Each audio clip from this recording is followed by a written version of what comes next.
হঠাৎ এমন কি ঘটল হরমুজ প্রণালীতে, যার পর পুরো বৈশ্বিক তেলের বাজারে নেমে এসেছে চরম আতঙ্ক।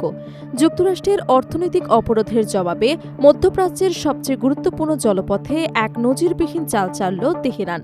৪৫টি আন্তর্জাতিক তেল ও গ্যাসবাহী জাহাজকে এক ঝটকায় কালো তালিকাভুক্ত করে বিশ্ব অর্থনীতিকে কাঁপিয়ে দিল ইরান। সৌদি আরব, কাতার, কুয়েত থেকে শুরু করে সংযুক্ত আরব আমিরাতের মতো ধনকুবের দেশগুলো এখন চরম অনিশ্চয়তায়। তবে কি বিশ্বজুড়ে শুরু হতে যাচ্ছে নতুন কোনো মহামন্দা ও বিশ্বযুদ্ধসমর জ্বালানি সংকট? হঠাৎ এমন কি ঘটল যার পর আন্তর্জাতিক রাজনৈতিক ও অর্থনৈতিক অঙ্গনে নতুন করে তৈরি হয়েছে তীব্র উত্তেজনা? মাত্র কয়েক ঘন্টার এই একটি ঘটনায় কি বদলে দিতে যাচ্ছে মধ্যপ্রাচ্য সহ পুরো বিশ্বের রাজনৈতিক ও অর্থনৈতিক পরিস্থিতি? যুক্তরাষ্ট্রের নজিরবিহীন অর্থনৈতিক নিষেধাজ্ঞার কঠোর জবাব দিতে এবার মধ্যপ্রাচ্যের সবচেয়ে গুরুত্বপূর্ণ সামরিক ও কৌশলগত রুট হরমুজ প্রণালীকে হাতিয়ার হিসেবে ব্যবহার শুরু করেছে তেহরান। বিশ্ব বাণিজ্যের সবচেয়ে সংবেদনশীল ও সামুদ্রিক করিডোরে হঠাৎ করে এক কঠোর অবস্থান ঘোষণা করেছে ইরান। রোববার রাতে সামাজিক যোগাযোগ মাধ্যম এক্সকে দেয়া এক পোস্টে ইরানের নবগঠিত পারস্য উপসাগর প্রণালী কর্তৃপক্ষ জানিয়েছে, তারা হরমুজ প্রণালীতে চলাচলকারী অন্তত ৪৫টি তেল ও গ্যাসবাহী জাহাজকে নতুন করে কালো তালিকাভুক্ত বা ব্ল্যাক লিস্ট করেছে।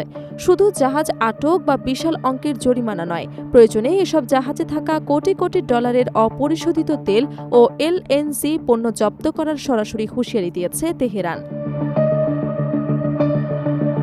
ইরানের এই হঠাৎ ঘোষণায় চরম আতঙ্কের মধ্যে পড়েছে মধ্যপ্রাচ্যের প্রধান প্রধান তেল রপ্তানিকারক দেশগুলো। সৌদি আরব, সংযুক্ত আরব আমিরাত, কাতার, কুয়েত এবং বাহরাইনের মতো উপসাগরীয় দেশগুলোর জ্বালানি রপ্তানি এখন এক চরম ঝুঁকির মুখে। সমুদ্রপথে আন্তর্জাতিক বাণিজ্য সচল রাখা এবং নিজস্ব অর্থনীতির চাকা ঘুরিয়ে রাখার ক্ষেত্রে এই সিদ্ধান্ত এক বিশাল ধাক্কা হিসেবে আবির্ভূত হয়েছে।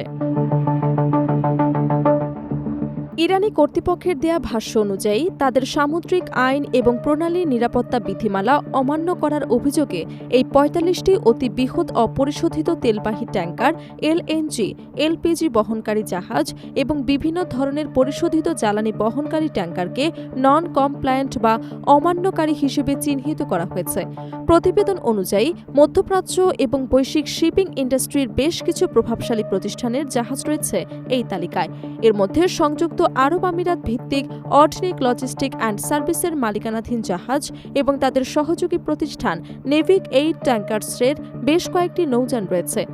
শুধু তাই নয়, বিশ্বের অন্যতম বৃহৎ তেল পরিবহনকারী প্রতিষ্ঠান সৌদি আরবের জাতীয় শিপিং কোম্পানি বাহারির একাধিক ট্যাঙ্কারকেও লাল তালিকাভুক্ত করেছে ইরান। তবে তেহরানের এই চোখ রাঙানি শুধু মধ্যপ্রাচ্যের দেশগুলোর মধ্যেই সীমাবদ্ধ নেই। আন্তর্জাতিক বিশ্লেষকরা লক্ষ্য করেছেন, ইরানের এই ব্ল্যাকলিস্টে স্থান পেয়েছে নরওয়ে এবং দক্ষিণ কোরিয়ার মতো পশ্চিমাপন্থী শক্তিশালী শিপিং কোম্পানির আন্তর্জাতিক ট্যাঙ্কারগুলো। ইরানি কর্তৃপক্ষ আরও জানিয়েছে, এই তালিকাভুক্ত জাহাজগুলোর বিরুদ্ধে অত্যন্ত কঠোর পদক্ষেপ নেওয়া হবে। এর মধ্যে রয়েছে বিশাল অঙ্কের অর্থদণ্ড, জাহাজের গতিপথ আটকে সামুদ্রিক আটকাদেশ প্রদান এবং এমনকি জাহাজে রক্ষিত হাজার হাজার টন জ্বালানি পুরোপুরি বাজেয়াপ্ত করা। সবচেয়ে বিপজ্জনক বিষয় হল, ইরান ঘোষণা দিয়েছে এই কালো তালিকাভুক্ত জাহাজগুলোর সঙ্গে সমুদ্রে মাঝপথে কোনো প্রকার পণ্য আদান প্রদান বা শিপ টু শিপ ট্রান্সফারে অন্য কোনো নৌযান যুক্ত হলে সেই সহায়তাকারী নৌযানগুলোকেও সরাসরি নিজেদের নজরদারি এবং কঠোর আইনি ব্যবস্থার আওতায় আনা হবে।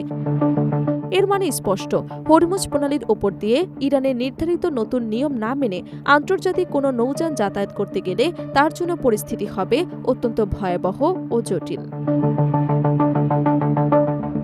কিন্তু প্রশ্ন উঠছে, হঠাৎ করে কেন ইরানকে এই নজিরবিহীন ও আধা সামরিক আইনি পদক্ষেপে যেতে হলো? এই সিদ্ধান্তের পেছনের মূল ইতিহাস ও রাজনৈতিক প্রেক্ষাপট ঠিক কী?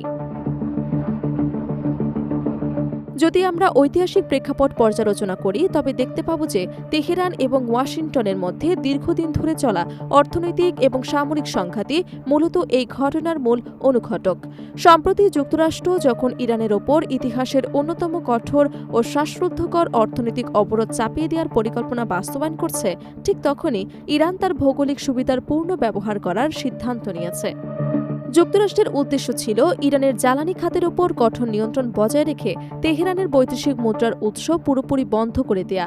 ডোনাল্ড ট্রাম্পের প্রশাসন থেকে শুরু করে বর্তমান মার্কিন নীতি নির্ধারকদের লক্ষ্য ছিল ইরান যেন বিশ্ববাজারে এক ফোঁটা তেলও বিক্রি করতে না পারে। এর জবাবে তেহরান বহু আগেই স্পষ্ট জানিয়ে দিয়েছিল, যুক্তরাষ্ট্র যদি নতুন করে কোনো হুমকি দেয় বা অর্থনৈতিক চাপ অমান্য করে জোর খাটাতে চায় তবে তার জবাব সাধারণ অর্থনৈতিক ভাষায় দেয়া হবে না, তার উত্তর হবে সরাসরি কৌশলগত ও সামুদ্রিক বাধার মাধ্যমে। এই পাল্টা পরিকল্পনার অংশ হিসেবে সম্প্রতি তেহরান গঠন করে পারস্য উপসাগর প্রণালী কর্তৃপক্ষ। এই নতুন সংস্থাকে পারস্য উপসাগর এবং হরমুজ প্রণালীর সার্বিক সামুদ্রিক স্থাপনা, নৌ চলাচল নিয়ন্ত্রণ এবং সুরক্ষার পূর্ণ দায়িত্ব দেওয়া হয়। এর আগে তেহরানের পক্ষ থেকে সাফ জানিয়ে দেওয়া হয়েছিল, আন্তর্জাতিক নিয়ম যাই থাকুক না কেন, হরমুজ প্রণালী ব্যবহার করে যদি কোনো বিদেশি বা উপসাগরীয় দেশের তেলবাহী ট্যাঙ্কার চলাচল করতে চায় তবে তাদের অবশ্যই আগে থেকে ইরানের সংশ্লিষ্ট কর্তৃপক্ষের সরাসরি লিখিত অনুমতি নিতে হবে। একই সঙ্গে প্রণালী সুরক্ষার নামে নির্ধারিত নিরাপত্তা ফি এবং সামুদ্রিক সার্ভিস চার্জ পরিশোধ করা বাধ্যতামূলক করা হয়। আন্তর্জাতিক বিশ্লেষকরা মনে করছেন যুক্তরাষ্ট্র ইরানের ওপর অর্থনৈতিক হাত দিয়ে চাপ সৃষ্টি করতে চাইছে। অন্যদিকে ইরান নিজেদের একমাত্র শক্তিশালী কৌশলগত কার্ড অর্থাৎ হরমুজ প্রণালীর ওপর সম্পূর্ণ নিয়ন্ত্রণ প্রতিষ্ঠার মাধ্যমে যুক্তরাষ্ট্র এবং তার মিত্র দেশগুলোকে এক বিশাল অর্থনৈতিক জিম্মিদশার মধ্যে ফেলার চেষ্টা করছে।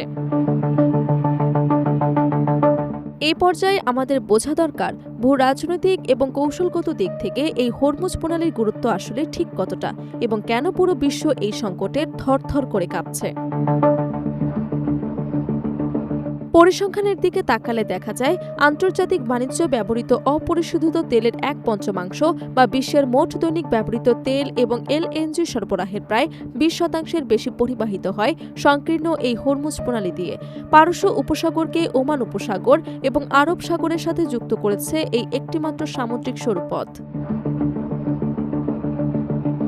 সৌদি আরব, সংযুক্ত আরব আমিরাত, কাতার, কুয়েত, ইরাক, ইরান এই অঞ্চলের অধিকাংশ পেট্রোলিয়াম সমৃদ্ধ দেশ তাদের উৎপাদিত কোটি কোটি ব্যারেল অপরিশোধিত তেল এবং প্রসংকেত গ্যাস আন্তর্জাতিক বাজারে বিশেষ করে চীন, ভারত, জাপান এবং ইউরোপে পাঠানোর জন্য সম্পূর্ণভাবে এই প্রণালীর ওপর নির্ভরশীল। সুতরাং এই রুটে বিন্দুমাত্র সামরিক এবং সামুদ্রিক অস্থিরতা তৈরি হলে তার প্রভাব কেবল ইরান বা মধ্যপ্রাচ্যের উপসাগরীয় প্রতিবেশী দেশগুলোর সীমানায় আটকে থাকে না, তার মুহূর্তের মধ্যেই ছড়িয়ে পড়ে পুরো বিশ্ব অর্থনীতিতে।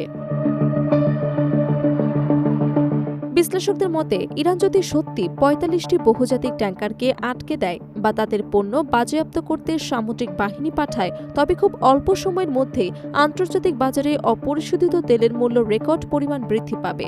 গ্যাসের বিশ্বব্যাপী চরম সংকট তৈরি হবে, সামুদ্রিক পরিবহন এবং বিমা মাশুল আকাশ ছোঁয়া হবে এবং বিশ্ব অর্থনীতিতে দেখা দেবে নতুন এক চরম মুদ্রাস্ফীতি এবং মহামন্দার তরঙ্গ।